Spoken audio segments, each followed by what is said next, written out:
When you talk about change, as Obama did when he had his campaign for the presidency in 2008, you mention change and people fill in the blanks what change they want, what they consider change.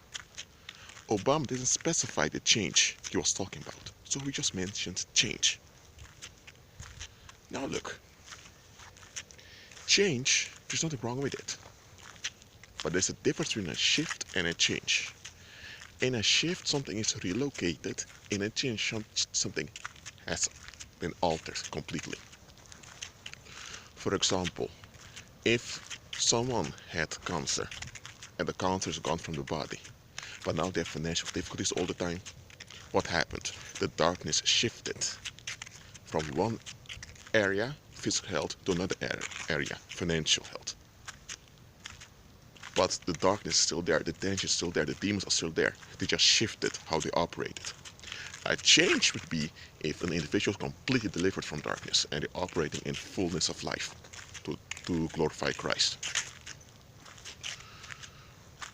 For example, it can be that you have a cartel, I'm using another example now, that manages the export of cider in a country. Let's say it used to be very open that you had this big guy with his family running the show. But now you have smaller corporations that manage cider, the cider export. But behind the scenes is that same family that manages all those corporations. So what happened? A shift happened. People think there's a change because now they see all those brands of cider corporations. But in fact, it's the same family behind all those corporations. So it's not really a change. It is an apparent change. It's just a shift. Why am I telling you this? It's because when it comes to change, most people want changed circumstances. They want different outcomes. And that's understandable. If you're from the ghetto and you're from an impoverished environment, of course you want different circumstances. You want changed circumstances. And nobody can nobody could blame you. You can't be blamed because you should want different circumstances. Nobody should want impoverishment. However, too many people focus on the external. They want changed circumstances, but they don't want to change. Let me repeat that. A lot of folks they want changed circumstances, but they don't want to change. A lot of folks, that's how worldly people are. That's how those aren't renewed in their mind. They have this narcissistic attitude, this narcissistic black and white thinking. It's about me being relieved. Seldom will you encounter an individual that will say it just like that. Because if someone say just like that, everyone else would feel offended because they would think, oh, so it's all about you. What about me? So in general, people don't say it like that, but that's what it comes down to. This black and white narcissistic attachment people have, which means that they want to be relieved, people needs to unlearn it. But you can only unlearn it if you have the backup from the Holy Spirit. Because only when you are Christ-centered do you have a goal that will enable you to let go of this narcissistic attitude. If the only thing you have is a space between your birth, the birth of this body, and the expiration of this body, if that's the only thing you have, then it will be very hard and I would say impossible to forfeit this narcissistic black and white attachment. Because what do you have? You don't really have anything. But the moment you realize that Christ is Lord and that the resurrection is inevitable, a lot of people focus on the expiration of the body. Oh, the body's going to perish, so you're going to die. Too many people focus on that. No, the resurrection is inevitable. Because you can still be alive in this body when Christ appears. But then you'll be changed. You'll be transformed. Your body will transform into an immortal body. So the resurrection is inevitable. Some people will not face the expiration of this body in the sense they will leave the body. Some will be there when Christ appears, whenever he appears, I don't know when, whenever he appears, and it'll be changed instantly.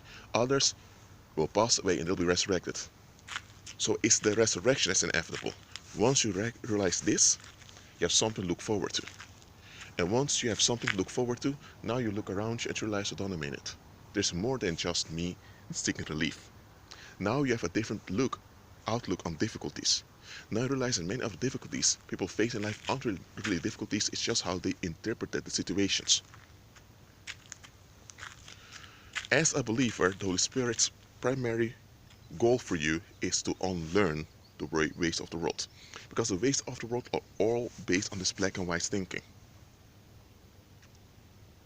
You may not see it directly, but that's what it is. Here's what it comes down to. Worldly people, they crave control. To them, it's all about control. When they talk about enforcing boundaries, about maintaining healthy boundaries, or when they talk about defending yourself, when they talk about norms and values, when they talk about knowing someone and the respect, when they mention all those concepts, things like privacy, is all about control. They want successful control of others and circumstances, but they themselves don't want to be controlled.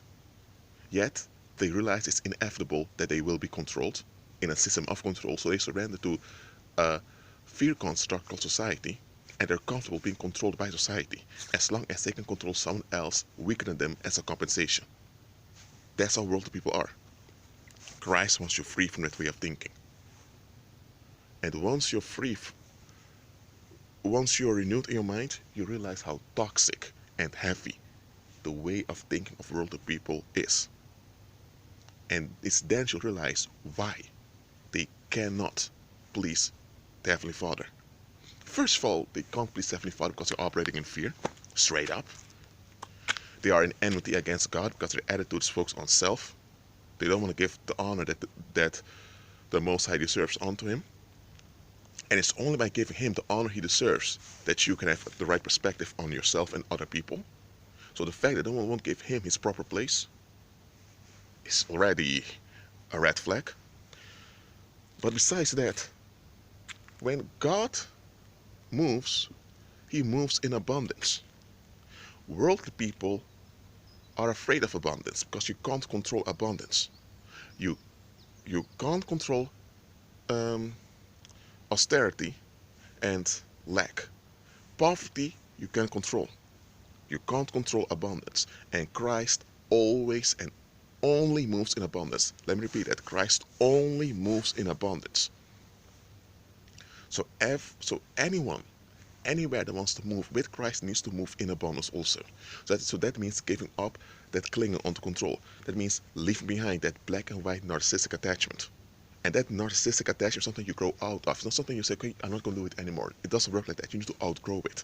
Because that's the only thing you knew, that's the only thing you were capable of doing apart from Christ, and that's the only thing the world conditions you into. So you need to outgrow this narcissistic attachment. Okay, whether you were a narcissist or not, doesn't matter. You need to outgrow this narcissistic attachment of seeking relief. And that's why the Most High tolerates tribulation to happen to you so that you will lose this urge to control. Because it's this urge to control that keeps many in trouble. It's this urge to control that even become fatal to many people. There are folks that just should walk away from some relationships. But the reason they stay because they think it's their fault and it is their responsibility to fix things. No, no, no, no. That's an urge to control. If the other doesn't want to face him or herself, that's them. You can't help that. You really can't. Okay? So what you should do is if the other remains in toxicity and they become dangerous, then it's your responsibility towards yourself and the community. It's your obligation to walk away, to walk in safety.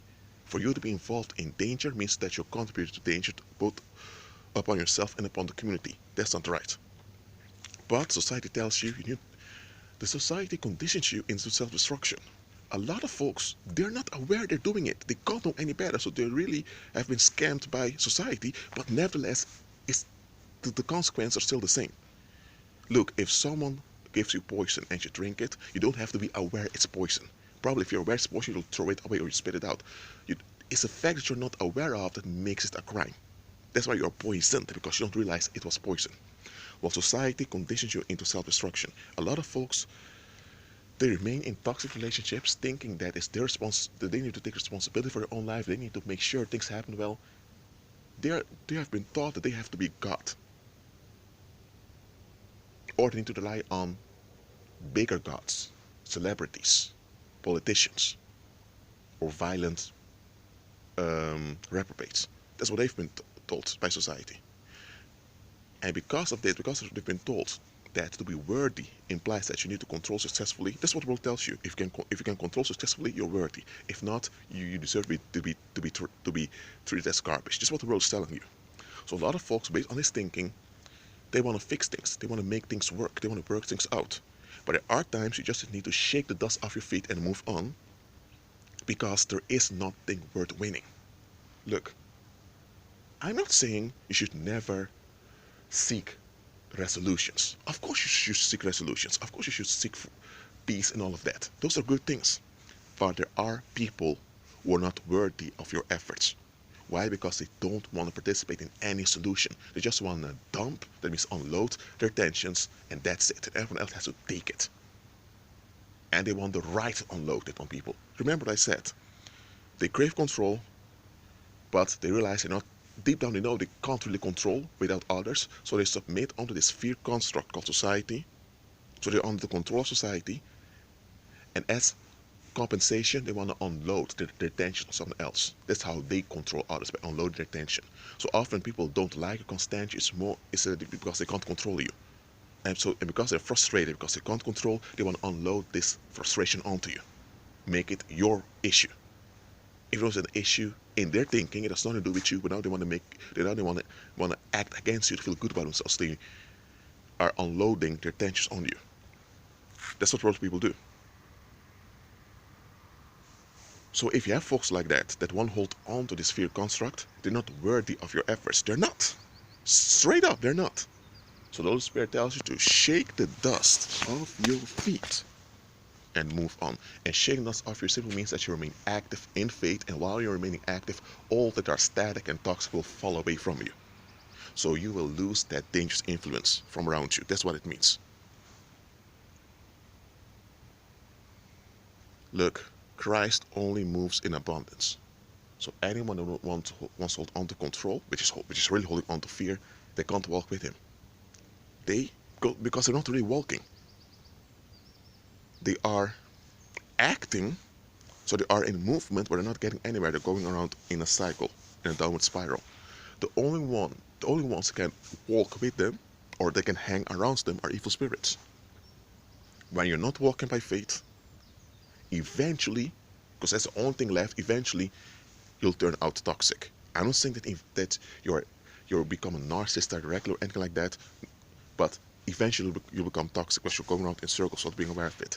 And when that happens, demons begin to hover around you. They begin to hang around you. That's why it's important to become born again and renewed in your mind. There are even believers who have demons hang around them. Why? Because they're still operating in toxicity. They've been told things by those Babylon churches that aren't true. That's why it's important to be renewed in your mind. I always tell you to look at the bigger picture. Christ is Lord, we are not. He is all-powerful, we are not. However, we are relevant, we are important. The world tells you you're only important if you can control successfully. And a lot of people give in to what society tells them because society coerces you into compliance. But even if you're coerced in compliance, you don't have to agree with what you're coerced into complying with. Agree with Christ. That's what I'm telling you. Christ walks in abundance. Let me say it one more time. Christ operates only in abundance. He does not operate in lack. Evil spirits do. So what are you operating in? Are you operating in abundance or are you operating in lack? And I'm talking about your way of thinking, how you relate to things. A lot of people want to get money to fix things. So no. You don't. Let me say it like this. You don't even need money to fix circumstances. Forget that fixing attitude. Forget that whole concept of fixing. You need to be renewed in your mind. You need to operate in abundance. You need to relate to things in an abundant manner. Then you'll be able to recognize danger when it comes. Then you'll be able to recognize a trap for what it is. If you keep operating in scarcity, you will be able to notice things, but you won't be able to overcome things. You won't be able to see things clearly as they are. You will only be able to see the small picture, which will trap you. Unbelievers can see the small picture and avoid some dangerous circumstances, but they're still trapped. They don't have any deliverance. And often, they don't see the long-term deceptions that are trapping them. as an instant deception, you can notice it. But deceptions that are working out over time, so deceptive projects, because Satan has a lot of deceptive projects, you won't be able to see them if you remain focused on a small picture. Well, that's it for now. Keep agreeing with Christ and be at peace.